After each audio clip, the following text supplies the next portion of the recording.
I'm going to talk about these 8 flow accelerators. And I'm going to talk to you about how we've applied them in real life situations.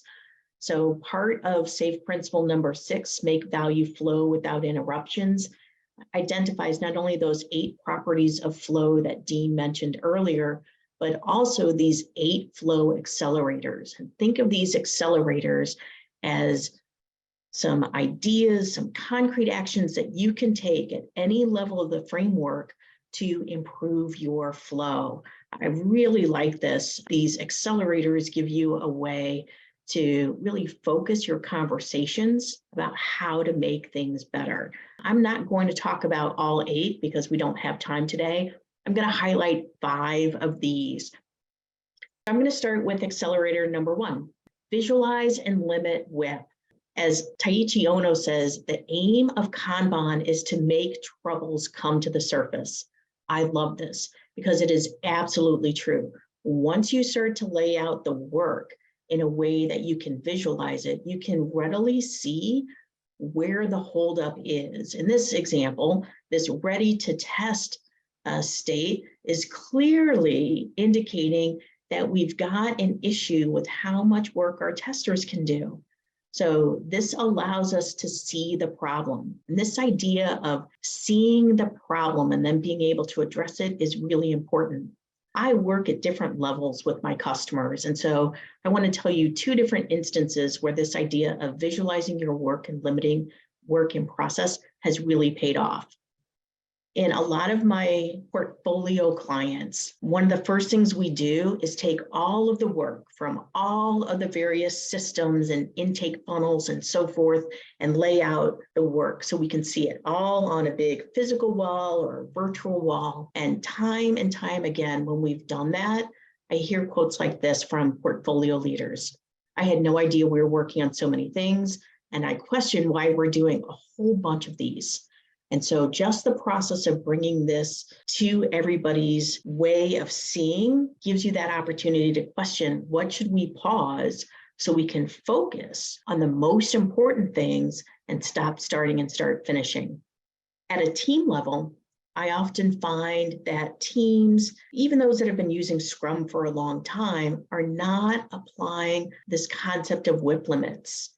Just a couple of weeks ago, I was coaching a team and I asked them, well, tell me a little bit about your WIP limits. I'm not seeing those. So after we had a conversation about what WIP limits are, way to minimize, put a constraint on the number of items that you have in process in a certain state at any moment in time, the product owner was like, well, we'll give it a shot.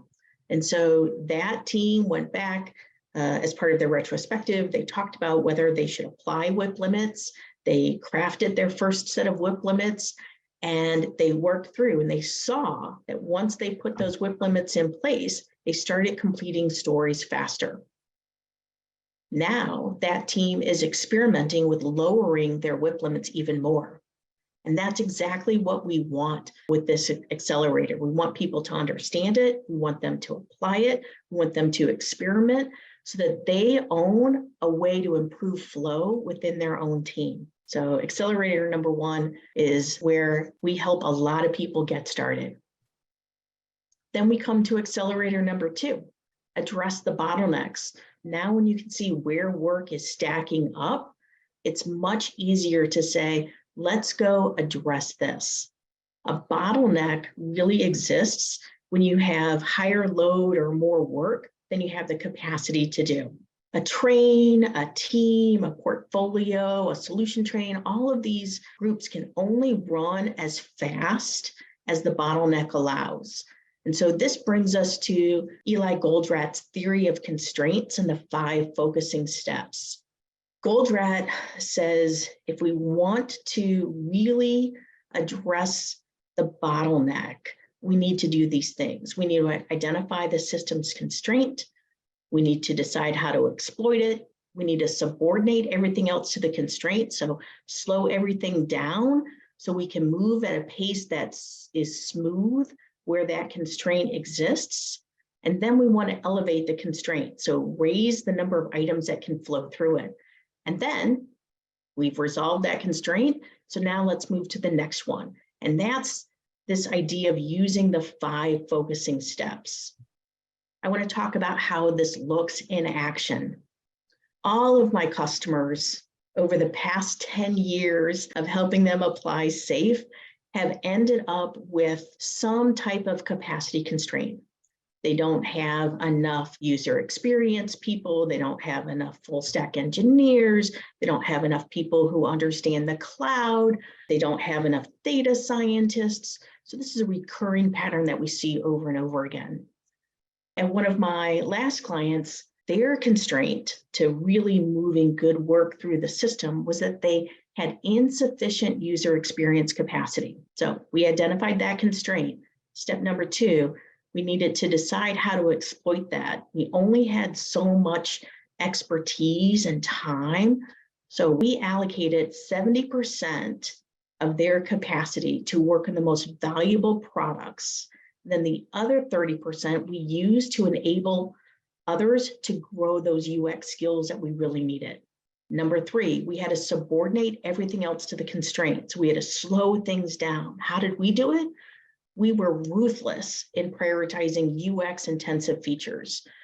So we slimmed down that list and we increased the work that was being done on APIs and other areas of the solution where we didn't need that UX expertise.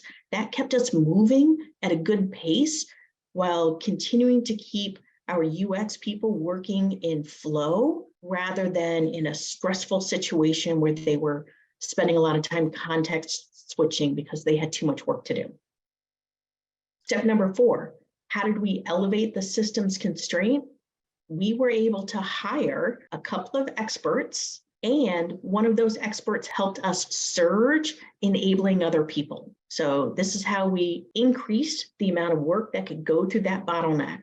And once we had done that, we smoothed out our flow, we were able to repeat the process to address the next constraint in that system.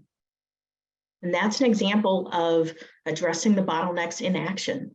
There are other ways we could have addressed that, but this is our story. I hope that you have some success stories like that yourself.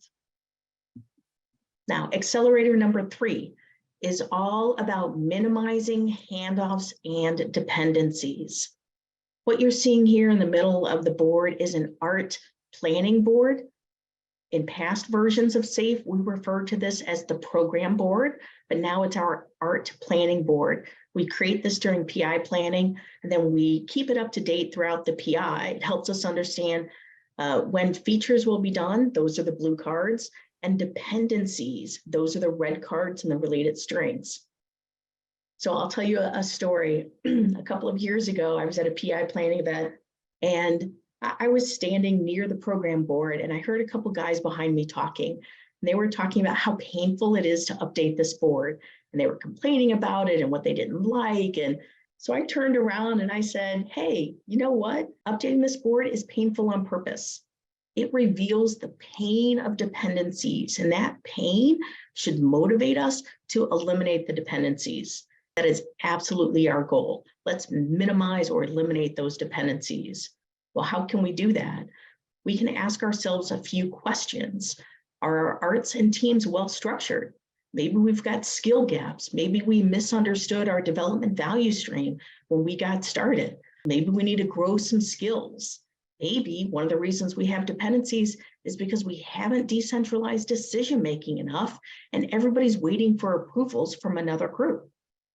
The accelerator to minimize handoffs and dependencies has a lot of very concrete steps that you can take, whether you're working at a team level, at an art level, at a solution train level, or at the portfolio level.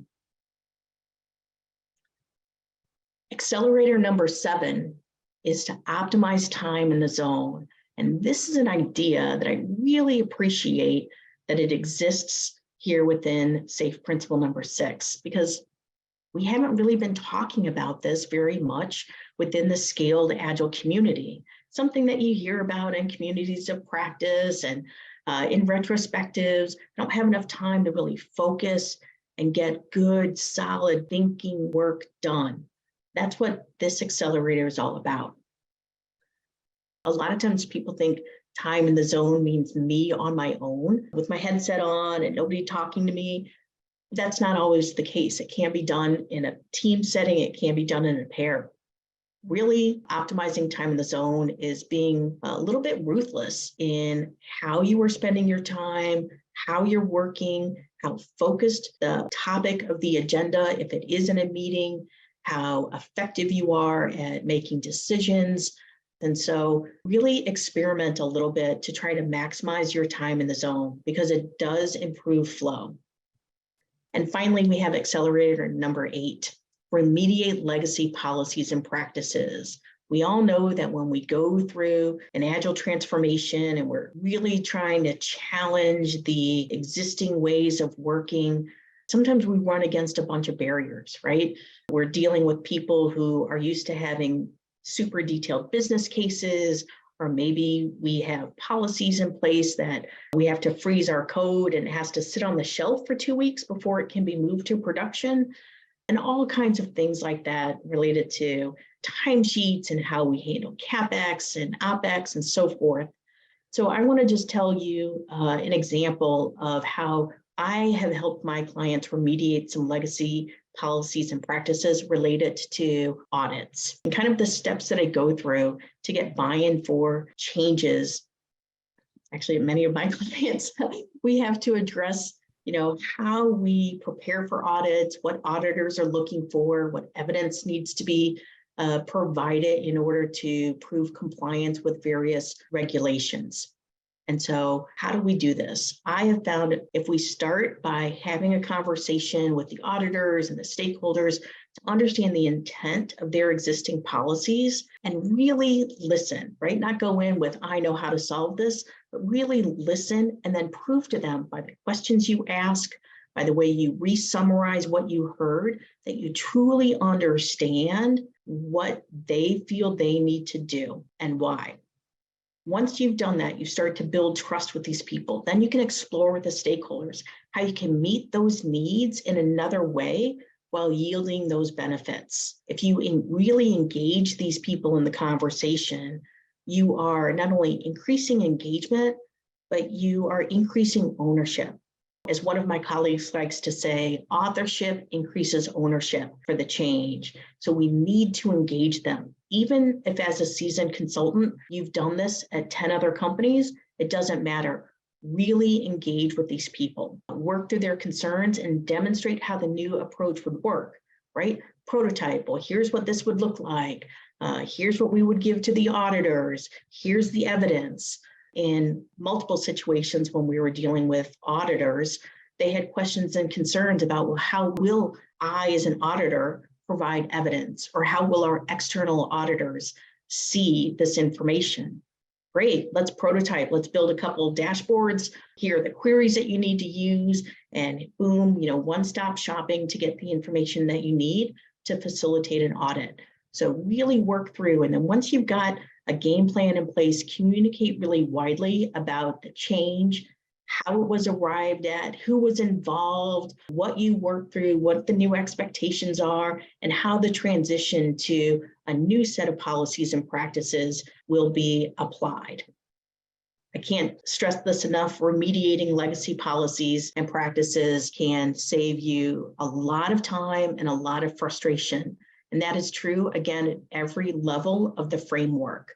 So I encourage you to read not only SAFE principle number 6, make value flow without interruptions, but to visit these 4 flow articles on the website that provide you a lot of concrete ideas and tips to apply.